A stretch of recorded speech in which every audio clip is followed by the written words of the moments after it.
Olá, meus queridos. Então, continuando as nossas instruções sobre advocacia trabalhista. Essa aula nós vamos falar sobre audiência trabalhista na prática, tá? E vai ter uma outra aula da teoria, né? O que precisa ser lembrado, o que precisa ser falado, o que pode ou não pode ser requerido, mas essa aula vai ser prática. Como assim uma aula prática? Eu trouxe uma ata de uma audiência que eu realizei, tá? Que deu certo todas as providências que eu tentei tomar ali no momento que a sessão ocorrer. Não era uma ação que se julgava milhões, mas foi uma ação que a gente conseguiu vencer com base na atuação em audiência, tá?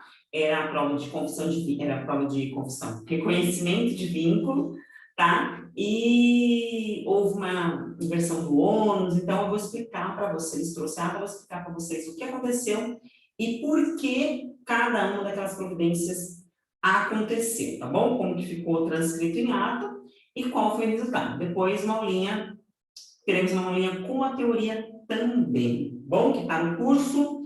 Então, vamos lá, deixa eu compartilhar aqui com vocês a tela. A ata já está na tela, aqui. Aqui, vamos lá. Então, gente, aqui tem os dados, né, da audiência, tem importância, assim, constar, porque são dados públicos, né? Isso aqui pode ser constado em qualquer pessoa. Conciliação recusada, tá? A gente tentou fazer um acordo no primeiro momento, mas a parte recusou os nossos apelos, até os apelos do juiz também, tá? Porque o juiz também, claro, sempre tenta, né? É uma das atribuições dele, fazer a conciliação, tentar a conciliação entre as partes. Bom, defesa escrita com reconvenção e com documentos, quer dizer, teve reconvenção, feitos com vistas do reclamante, que apresentará a impugnação escrita, beleza. Então, aqui não se pode divulgar o compartilhamento do som das imagens dessa gravação, exceto no próprio processo, tá. Então, nós vamos lá para a primeira testemunha. Voltando aqui, primeira coisa. Por que nós iniciamos com as testemunhas do reclamado, tá? E não da reclamante? Porque, volta aqui comigo, peraí, deixa eu explicar para vocês que esse ponto aqui é importante.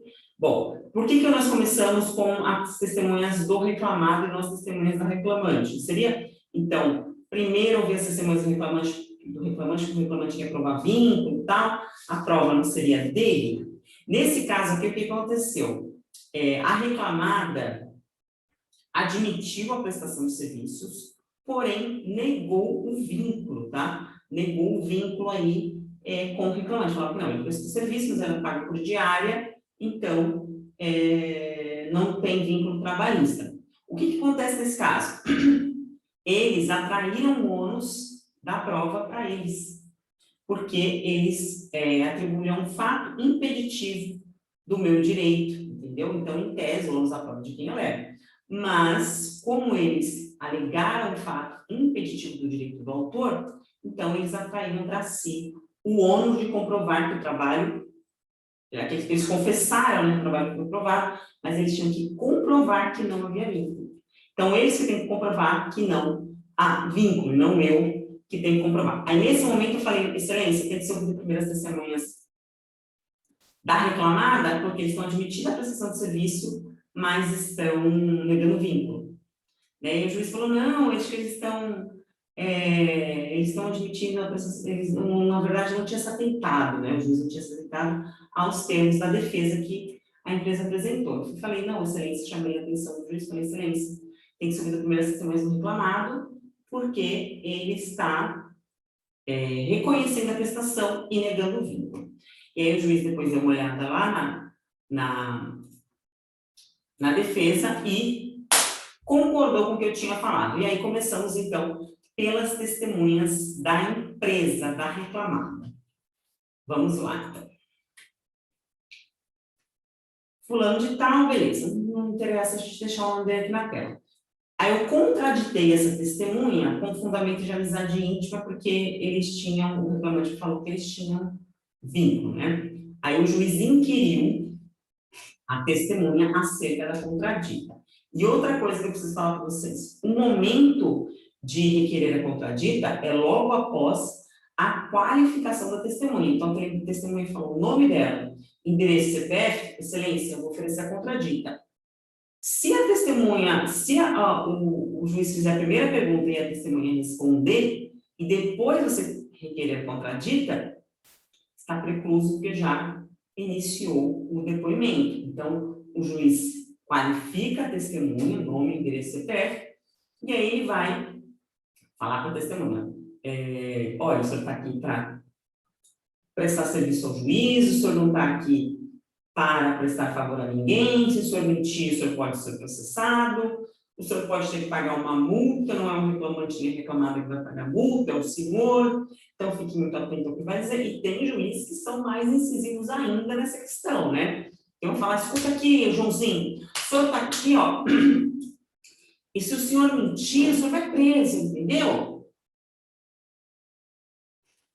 Então, eu sou juiz de direito, o senhor fale na verdade comigo, fale só o senhor sabe, não fale o que o senhor vai dizer. Então, cada juiz tem tem o seu estilo, né? Então, vocês têm que ficar atentos também. Aconselho sempre a ver audiências anteriores para vocês saberem o estilo do juiz, assim como aconselhei vocês no módulo criminal, no módulo trabalhista, a regra segue a mesma, tá? E aí, depois desse compromisso, ele vai começar o depoimento. Se ele começou o depoimento, acabou, não dá mais para oferecer contradita. Então, o momento para oferecer a contradita é na hora após a qualificação, tá? E aí, eu ofereci a contradita por amizade íntima, mesmo porque eu não sabia qual era o teor do depoimento da testemunha. Então, eu tinha que, como era uma testemunha reclamada, eu tinha que desqualificá-lo, né?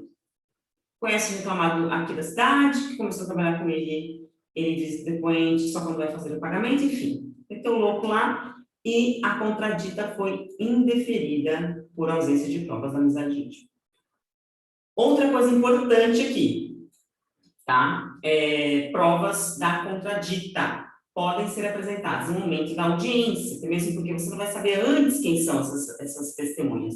Então, procure principalmente fotos em rede social neste momento que possam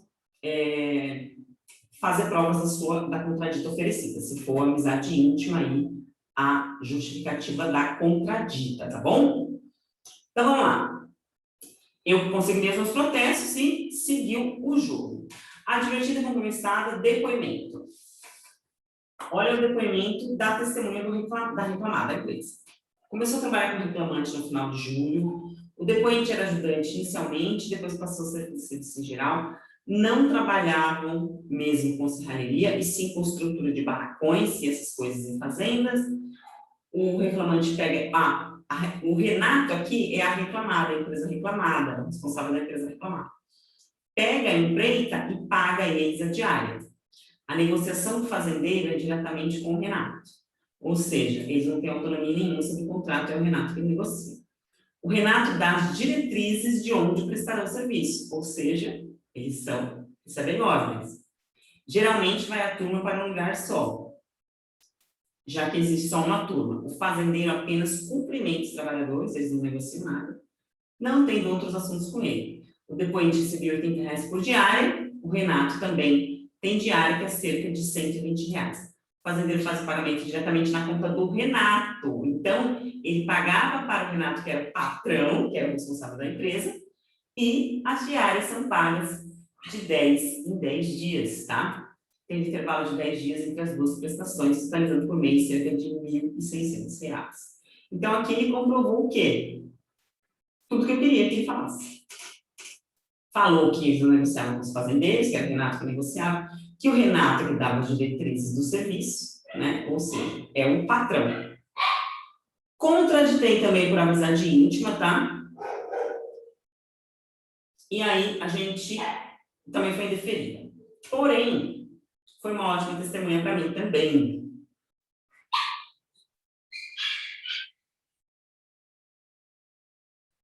Trabalhou com o Renato de 2019 a 2020, Como ajudante serralheiro, recebia diária de R$600. Quem determinava onde ia trabalhar era o reclamado, ou seja, ele tinha poder de gerir o negócio. Era o Renato que arrumava o serviço e os levava para o local de serviço. O fazendeiro pagava diretamente o Renato. O Renato não tem empresa. Isso é irrelevante se ele tem ou se ele não tem empresa constituída, tá? Eram todos autônomos. É lógico que não, né?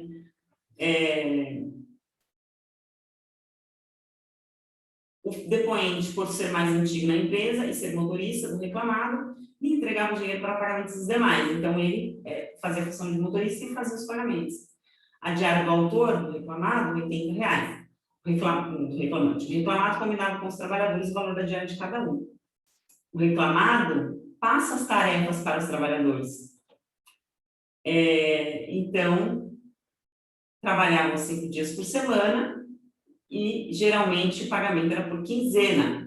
Não podia se fazer substituir. Então, aqui eu comprovei que o trabalho era oneroso, né? E tinha um pagamento a cada 10 dias, que o Renato tinha o poder de gerência dos serviços e que eles não podiam se fazer substituir por outros, ou seja, está comprovada também a pessoalidade. Então, todos os requisitos do artigo 3º da CLT já ficaram delineados até com os depoimentos da reclamada. Olha só que maravilha. Quando eu pedi para ouvir a minha testemunha, o juiz falou: vai comprovar o quê, doutora? Só vai comprovar o quê que ainda não foi comprovado pelas testemunhas da própria reclamada. E eu levei essa testemunha só para a gente comprovar uma média salarial que tinha uma discrepância. Eles fizeram a contradita, mas também foi indeferida. Reclamado protestou, trabalhou com ele em 3 meses, os pagamentos eram por quinzena, reclamante recebia em torno de R$3.000, trabalhava das 7 da manhã às 5 da tarde, durante os dias da semana. Sabe do salário do reclamante porque recebiam juntos, o reclamante recebia mais por ser mais entendido do negócio, já recebeu sua remuneração por meio de transferência feita pelo réu ao autor, o qual lhe passou o valor, não sabe dizer se o autor recebia via conta da esposa. Acabou. Eu só queria comprovar aqui que o reclamante recebia mais que os demais trabalhadores, entendeu? Como ele era mais antigo no trabalho, né, mais antigo no serviço, como ele falou que mais entendido do negócio, ele recebia mais. Então, só para comprovar a média salarial, eu escutei a minha testemunha. Mas aqui nós invertemos o ônus da prova, né? O juiz inverteu o ônus da prova. E as testemunhas da reclamada fizeram todo o trabalho por mim. Eu tinha mais uma testemunha que ser ouvida e também dispensei. Encerrou-se a instrução. E esses pedidos foram julgados todos procedentes. A média salarial ficou em R$2.000 e poucos, não ficou nem R$1.600, que era o que ficaria se eu não tivesse ouvido a minha testemunha, nem em R$3.000. Então, o juiz levou em consideração esse último depoimento aqui e fixou a diária dele numa média, e aí nós fizemos o salário mensal e deu em torno aí dessa condenação, deu um pouco mais de R$10.000 com os honorários de sucumbência, tá bom? Então, veja só, isso daqui é o direito do trabalho real, né? Ao vivo e a cores, tá bom? Depois eu vou passar para vocês um roteiro, tá? Das perguntas que precisam ser realizadas, e que forma elas devem ser feitas, as perguntas, as contraditas, tal, para a gente poder fechar essa aula de atuação em audiência, tá bom? E deixei para vocês verem a realidade mesmo, porque aqui o curso é a advocacia de verdade, vai trazer processo, ata, modelo inicial, modelo de cálculos, e vocês vão sair, ó, na frente da concorrência, tá bom? Espero que vocês tenham gostado dessa aula. Vai ter aula teórica também de atuação em audiência para a gente fixar alguns pontos. Muito obrigada, até a próxima aula.